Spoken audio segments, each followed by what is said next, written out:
শ্বশুর আবারও সবার সামনে নতুন বউকে মারতে উদ্যত হলো, কিন্তু সে জানতো না এই মেয়েটা চুপচাপ সহ্য করার মানুষ না। মুহূর্তের মধ্যেই এক লাথিতে শ্বশুর মাটিতে লুটিয়ে পড়ল।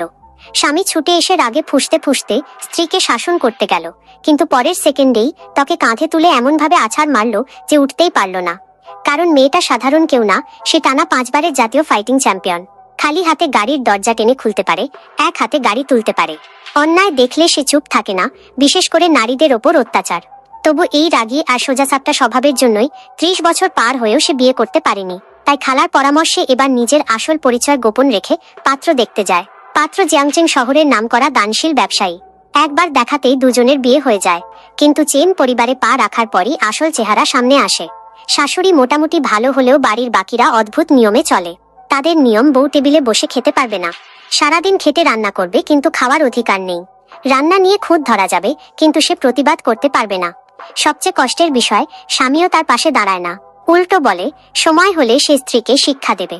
মেয়েটা চুপ করে সব শুনে, তারপর ধীরে ধীরে টেবিলের সামনে গিয়ে দাঁড়ায়। ঠান্ডা গলায় বলে, যদি আমি টেবিলে বসে খেতে না পারি তাহলে আজ কেউই খেতে পারবে না। তার চোখের দৃঢ়তা দেখে পুরো পরিবার থমকে যায়। সেই দিন থেকেই চেন বাড়ির পুরনো নিয়ম ভাঙতে শুরু করে। বন্ধুরা, ভিডিওটি ভালো লাগলে কমেন্টে জানাও।